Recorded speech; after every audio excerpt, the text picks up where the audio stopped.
ఎండలతో అల్లాడిపోతున్న తెలుగు రాష్ట్రాల ప్రజలకు కొన్ని చోట్ల రిలీఫ్ లభించింది. రాత్రి నుంచి వాతావరణంలో పలు మార్పులు చోటు చేసుకున్నాయి. దీని కారణంగా పలు జిల్లాల్లో ఉరుములు మెరుపులతో కూడిన వర్షాలు పడుతున్నాయి. హైదరాబాద్లోనూ వాతావరణం చల్లబడింది.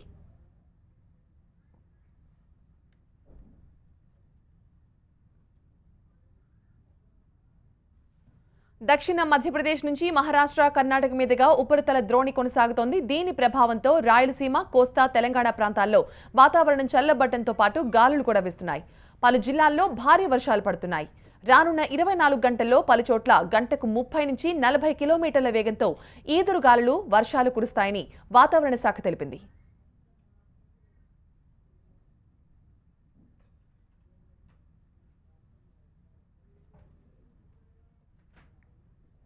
రుతుపవనాలు రాకముందే పలుచోట్ల వర్షాలు పట్టడంతో ప్రజలు ఊపిరి పీల్చుకున్నారు. జగిత్యాల జిల్లాలో పలుచోట్ల భారీ వర్షాలు పడ్డాయి.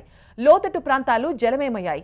బలమైన ఈదురుగాలుల నేపథ్యంలో కొన్ని ప్రాంతాల్లో విద్యుత్ సరఫరాను నిలిపివేశారు అధికారులు. రానున్న 3 రోజుల్లో తెలంగాణలో వర్షాలు పడే అవకాశం ఉంది.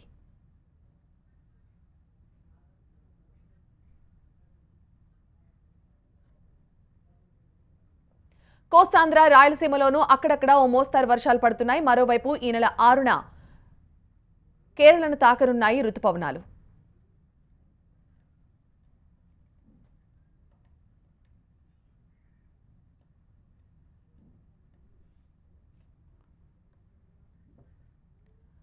ఎండలతో అల్లాడిపోతున్న తెలుగు రాష్ట్రాల ప్రజలకు కొన్ని చోట్ల రిలీఫ్ లభించింది. రాత్రి నుంచి వాతావరణంలో పలు మార్పులు చోటు చేసుకున్నాయి.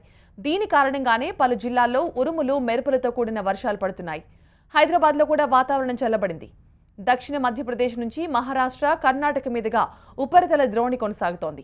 దీని ప్రభావంతో రాయలసీమ, కోస్తా, తెలంగాణ ప్రాంతాల్లో వాతావరణం చల్లబడటంతో పాటు గాలులు కూడా వీస్తున్నాయి.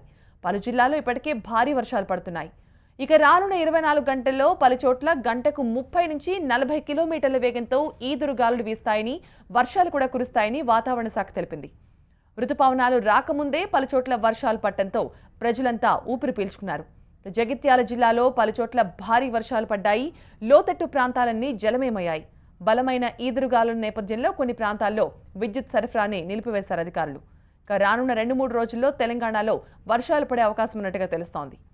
ఇక కోస్తాంధ్ర, రాయలసీమలో కూడా అక్కడక్కడ ఒక మోస్తారు వర్షాలు పడుతున్నాయి. ఈ నెల 6న కేరళను తాకబోతున్నాయి రుతుపవనాలు.